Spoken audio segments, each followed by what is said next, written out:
Hi, everyone. My name is Michael Ross. I'm a professor of political science at the University of California, Los Angeles. Although today I'm recording this from the Blavatnik School of Government at Oxford University, where I am sitting for this year. So it's a pleasure to be with you on this hangout for the MOOC. And I have a series of very, very difficult and interesting questions. I took a look at these questions and I thought, my first thought was, God, these are really tough to answer.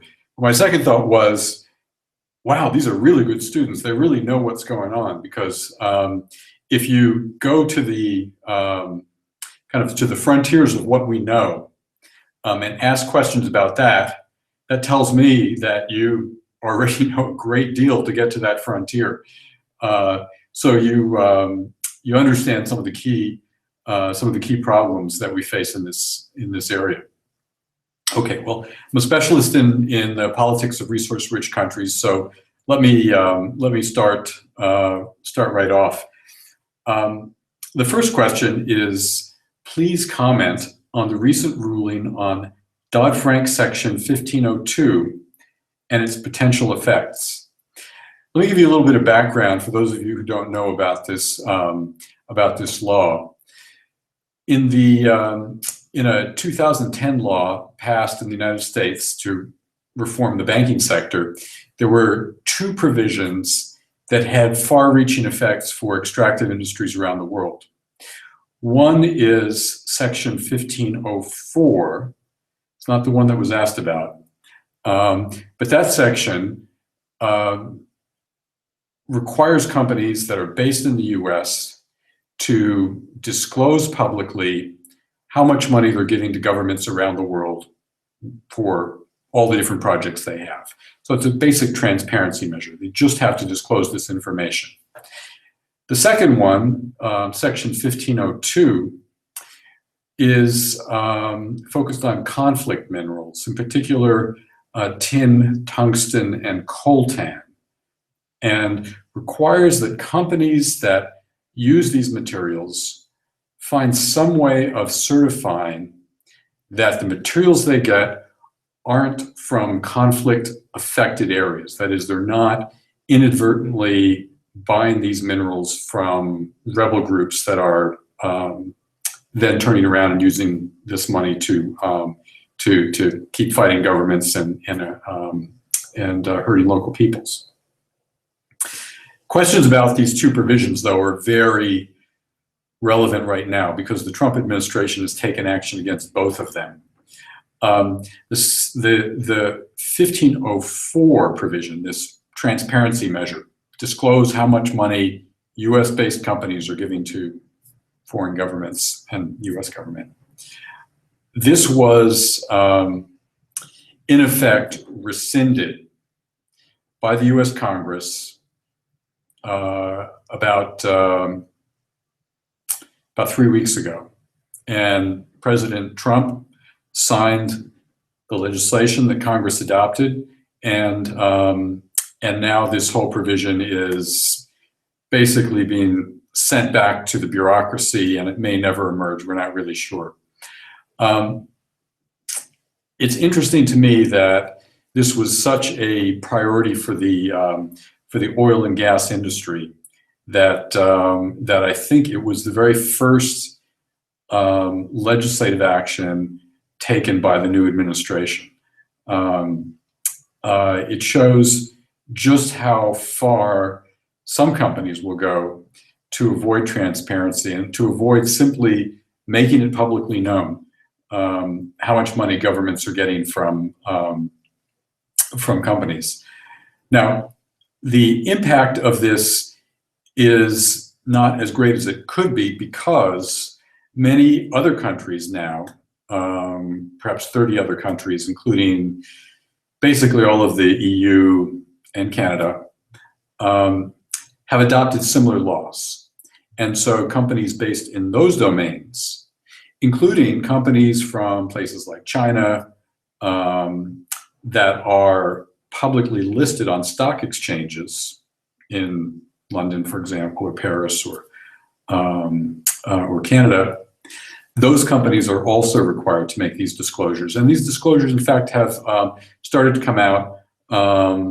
It's starting to give people in these countries, I think, a lot of new information about just how much money their governments collect from the resources that are supposed to belong to citizens, and could have far-reaching effects. But it's a terrible step backward that that the Trump administration and the Republican Congress rescinded this provision. The second provision, and the one that's asked about in this question, around conflict minerals, as far as I know, hasn't been yet killed, but leaked to the public was an executive order. I don't think it's been signed yet, but it would, in fact, kill this provision. Now, this is a little bit more controversial, and I'm not as depressed about what's happening there as I have been about 1504, the anti-corruption measure. And that's because it's still kind of hard to say whether this provision, this conflict minerals provision, is having the effects that its sponsors intended. They thought, maybe we can make things better, particularly in the Democratic Republic of Congo, by taking money out of the hands of groups that are fighting the government. In fact, what seems to have happened once this provision came into law was that companies simply got out of the whole Democratic Republic of Congo to begin with.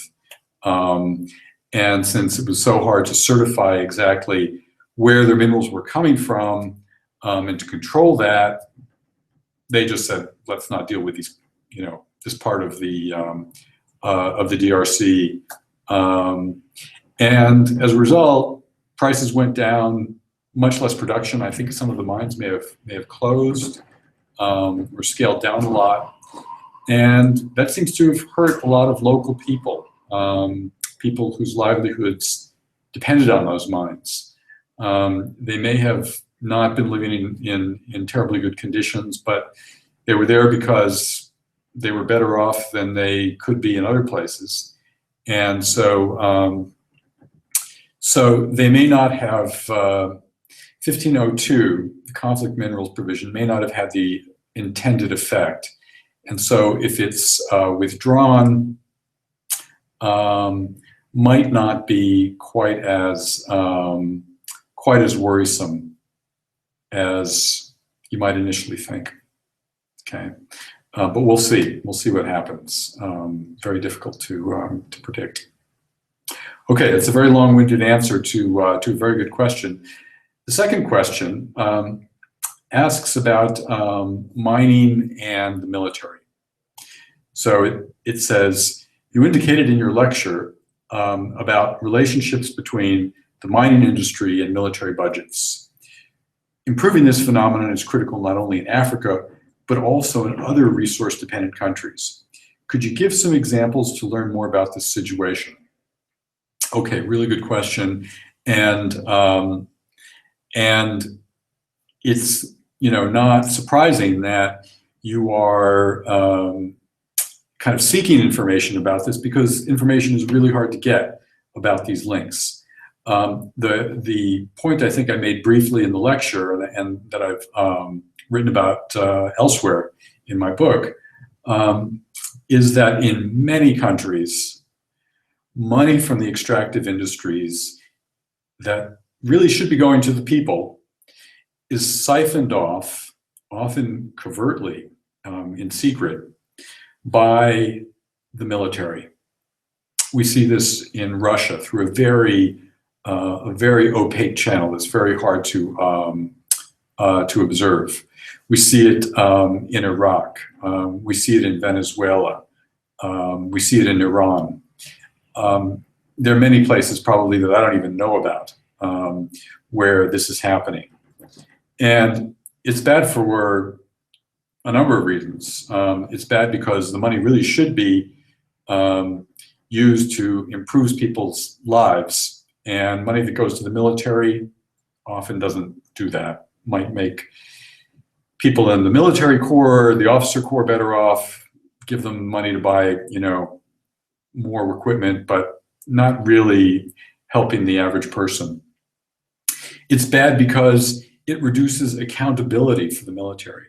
So, for example, in Indonesia for a long time, up until the fall of the dictator Suharto in 1998,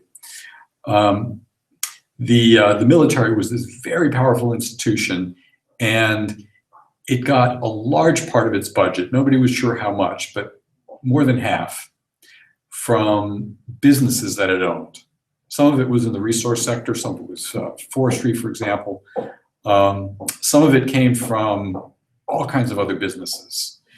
But because the military was self-funded, as they say, didn't depend on getting a budget that was scrutinized by the legislature, that politicians and the public could talk about. So it didn't really have to answer to the public. Okay? Same thing happens every time a military organization is funded by these back channels from natural resources. Okay, and then the third thing is that this seems to be a way that some authoritarian rulers help maintain power. They give extra money to the military. The military, in turn, uses some of that money to repress the population, to keep people off the streets, to keep them from protesting or demonstrating or demanding rights. And it feeds this whole cycle that goes from oil, gas, mineral wealth to lack of accountability, lack of freedom, and an industry that is badly managed and not really serving the interests of the people that it should belong to. Are there examples about what can be done? Well, Indonesia actually is an interesting example. So in 1998, 99, the dictator was overthrown by popular demonstrations, and a new democratic government eventually took shape, and it's had a series of democratic elections now. It's been very successful. And one of the keys to their success, though, was to find a way to make the military reveal the businesses that it relied on, and kind of put those in the public domain, and make the military draw its funding only from approved government budgets. Okay, military, as I said a few minutes ago, was very powerful in Indonesia, really sort of pulling the strings on many issues. And a key challenge in the transition to democracy in the early 2000s was how to get the military under control and how to avoid, for example, a military coup. So through a series of laws and through just simply public demand, the military was forced to reveal all of these business holdings. It turns out many of them were just extremely badly run. You can imagine, just because you're a great, lieutenant general or admiral, doesn't mean that you know how to run a good business. So many were badly run, but nonetheless somehow generating income and opportunities for the military. Those seem to have been closed or moved into kind of mainstreamed in the government. And it was a key way that the democracy was able to sort of get a stronger footing. And now nobody really worries, at least I don't think anybody worries so much about a military coup. The military is back to doing what it should be doing. There's greater confidence in the government, and natural resources are not being squandered through that insidious channel. So it is possible to do. It's a problem in many, many states.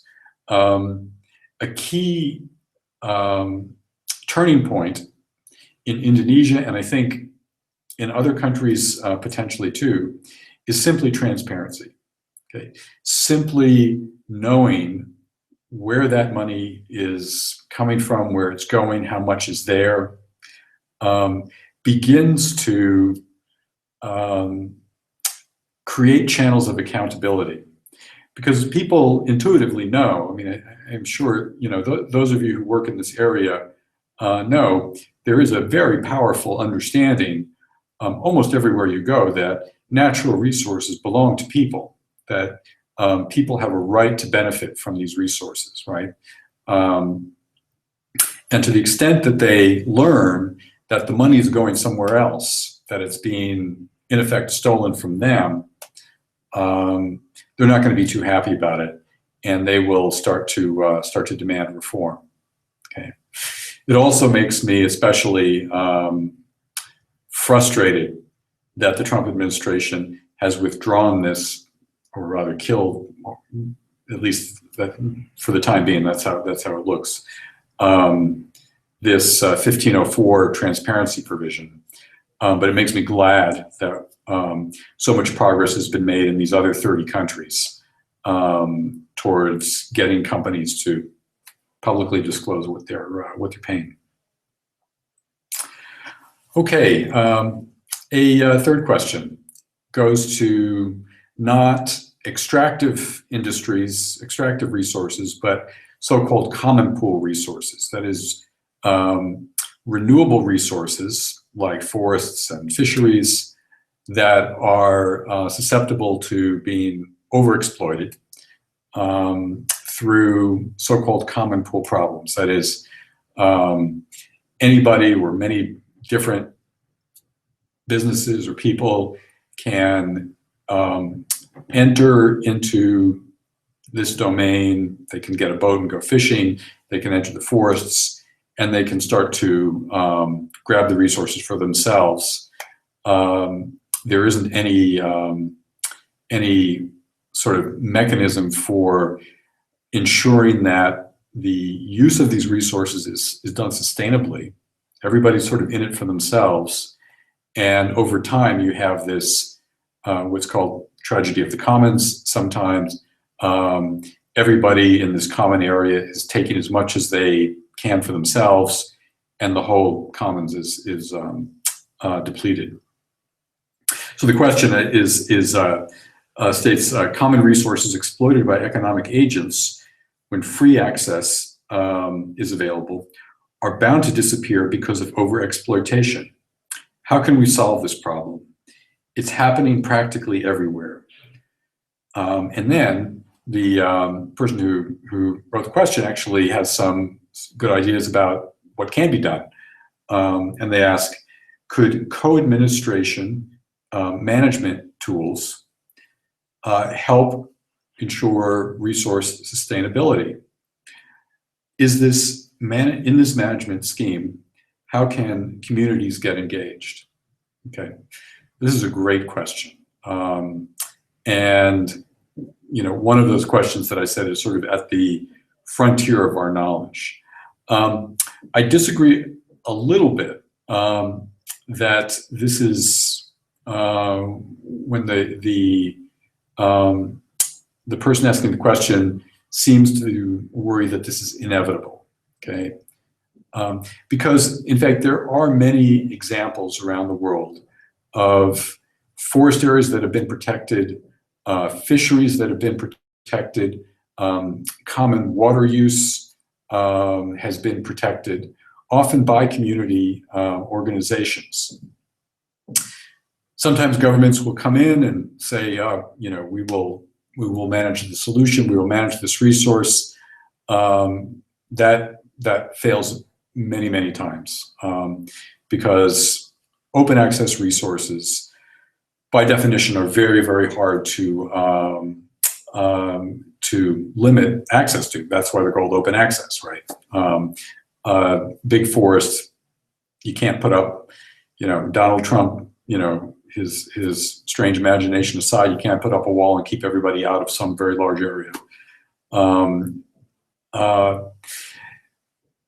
So often central government control just hasn't seemed to work. But there are many case studies. And a famous Nobel Prize-winning political scientist named Elinor Ostrom, Ostrom, wrote about these. And if you have a chance to look up her work, I think you'll find it's sort of the beginning of what are now many, many case studies by many other people that show that when communities work together, under a number of other conditions, they are able to sustainably manage some sort of scarce resources. What are those other conditions? Well, first of all, it is important to find some way to constrain access or to place some kind of limits on access to this resource, okay? That is, it may not be possible to completely keep people out of a forest area or out of a fisheries area, but maybe what you can do is get the people whose regular needs are met by, say, forest products to work together and to work cooperatively to monitor who's coming and going and to keep track of each other, and in that sense to begin figuring out who the community of regular users is, and then limiting that community to the extent possible so that you have one constant group of people, stakeholders, if you will, who have responsibility for ensuring sustainable access, sustainable use. Another thing is just simply a good understanding of the resource. So if you do kind of historical studies of how local peoples have managed fisheries all around the world, one study that I sign off in my classes is of a very small fisheries area in Brazil that for many, many generations was managed sustainably. And one reason why was that people had such a deep understanding of exactly how the resource was sustained and exactly what needed to be done to keep it from being depleted. So they knew when you had certain types of fish dwelling in certain areas. They knew which kinds of fish or which kinds of sea life they could catch and bring home, and which kind they had to leave behind, fish that were prepared to reproduce, so that the next generation could grow and be raised in this area. Similarly with forests, many wonderful studies of sustainable tropical forest use. It all depends on people having a good understanding of how the forests work. It doesn't mean they have to have, be reading scientific journals. It means they have to have some experience with, some understanding of the land, the trees, the flora and the fauna. Often this is just sort of traditional knowledge that's passed on from generation to generation. And so they have a sense of what can be sustainably removed and what cannot be, okay, what has to be left behind. And then, you also need some way for people to come together. You need not just sort of a set community of people who can place some constraints on access, knowledge among that community about what should be done. You also have to make sure that these people have a way of coming together, perhaps negotiating and finding agreements about how to share this resource. Okay, if one community is on one side of the forest and another community is on the other side of the forest, and there's a big international boundary between them, and they don't speak the same language. or they come from different traditions. They need to find some way to come together and to be able to talk. Okay, so I think those are some of the essential elements. Don't despair. This is a problem that has been solved in many cases. It does require, as you suggest, a kind of co-administration, a kind of management that it draws upon local knowledge and local peoples, traditional users often, that engages people who have a stake in the long-term sustainability of the resource, and that's based on a good knowledge, a good understanding of how the resource is used. All right, I'm going to put the final two questions together because I think they go together, and they're big questions. One is, a lot of countries in Africa are still making policy mistakes. How can this trend change? And the second is, how would you characterize the last decade in terms of progress toward avoiding or mitigating the resource curse in developing countries? What's needed to improve in the next decade?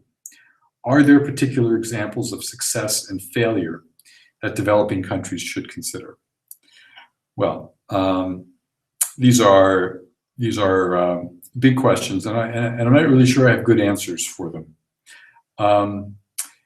If we look in particular at Africa, it's easier to find examples of things that went wrong than things that went right. Efforts to diversify economies seem to make very little progress during the resource boom. Great deal of money appears to have been squandered or lost to corruption. Lots of money moved into the pockets of powerful elites connected to the government or running the government or sometimes the military. It's a very discouraging story, especially when you take into account the efforts of so many people, so many organizations, so many citizens, so many international donors who really tried to make a difference and really tried to foster a better understanding of what needs to be done. Okay, so I understand that's discouraging in a lot of ways. It is interesting, though, to note that that in other parts of the world, there are countries that seem to have done a better job during this commodity boom. Most of the Latin American countries actually did pretty well. Mexico, Peru, Colombia, Venezuela, not well at all. Brazil, not really. A great deal of money lost in this tremendous scandal that's sort of enveloped the whole political class. But in these other countries, Ecuador as well, there's been some movement toward diversification. And even though revenues from resources grew, so did investment in other areas. Democratic freedoms seem to thrive in these countries. Bolivia, another example of a lot of resource revenues, perhaps not perfectly used in all circumstances, but also a sort of serious investment in the people and efforts to think about the long term and how people's lives can be improved over the long term. So Latin America's much more optimistic story. Also more optimistic, I think, in at least parts of Southeast Asia. Timor-Leste, a new producer, sort of got off the ground, trying to build good institutions to manage a big resource windfall. Malaysia, a long-term producer, continued its successful diversification pathway. They continue to be a model for economic planning, for attracting investment, for developing new export industries, for investing in education. and for having a pretty vibrant business sector and a reasonably open economy. So so they've been another bright spot.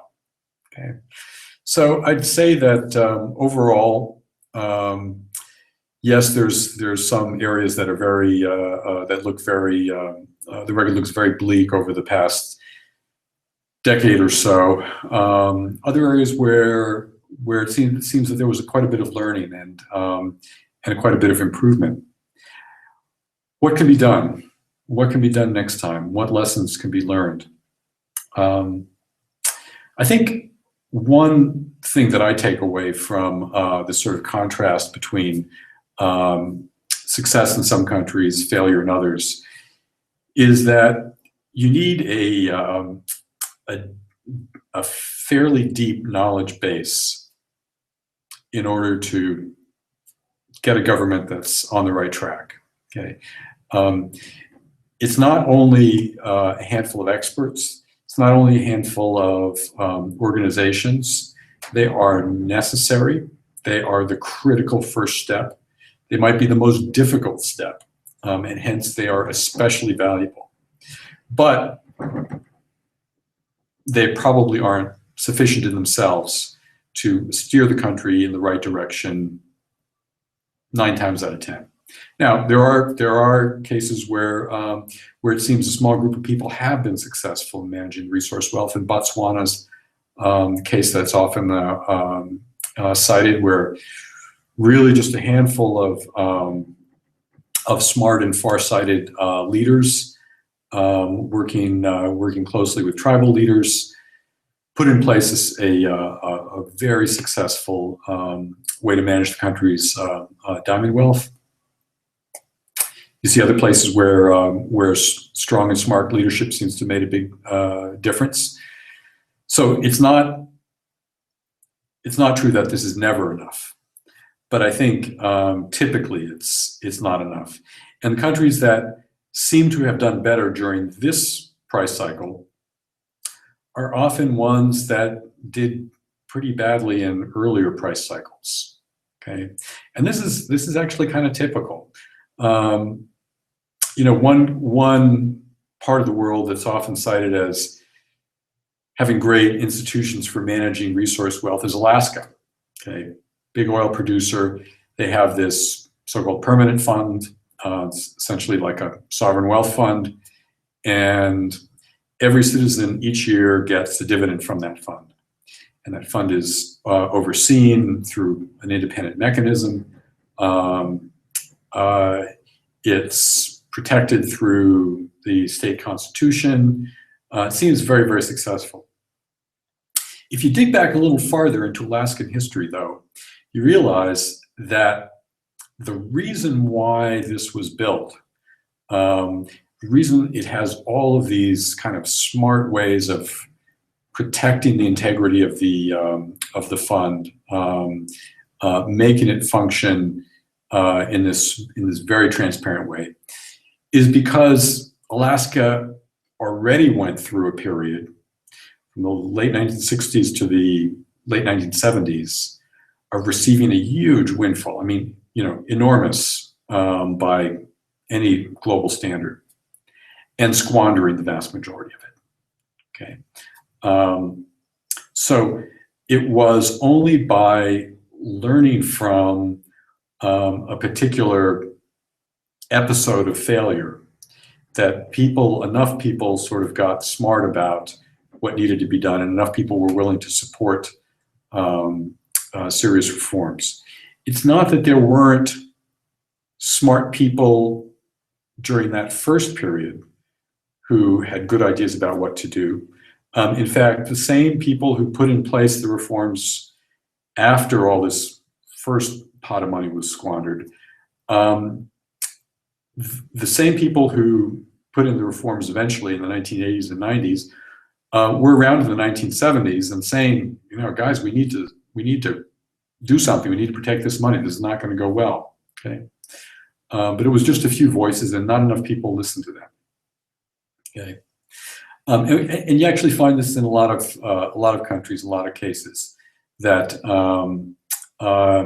place like Indonesia, where the resource wealth was eventually managed pretty well, also went through enormous scandals, where gigantic amounts of money from timber and from natural gas were lost through corruption. Okay, so it's, I think, a hopeful message that I want to impart to you, that that a period of failure is often a critical learning opportunity. And in case after case, we see these periods of failure being the kind of incubator for new ideas and better education about how to do things better the next time. So I think that's the thought that I want to leave you with. You know, the successes that we saw in Malaysia and places like Colombia and Mexico, Ecuador, these are countries that have had mineral wealth for a long time. Okay, and it's taken a while for them to generate a population, lots of people ultimately working in government or the industry or some other part of the economy who have a good understanding of how things should be done before they could get to where they are. And it may be discouraging to see all of the money from, or a lot of the money from one big commodity cycle being squandered or so much lost to corruption. But that is the sort of the first chapter, I hope, in a much more much longer story that will have reform and success coming up ahead when the next opportunity comes through. Okay, well, thanks for listening. Thanks for participating in the MOOC, and feel free to email me if you have questions that you want to follow up on. If you just Google Michael Ross, UCLA, you'll find me. You'll also find a web page with a lot of my publications that are, you know, freely available. Just click and you can download them. And I wish you all good luck. Thanks for a great set of questions. It shows to me that you're really catching on and know what you're talking about.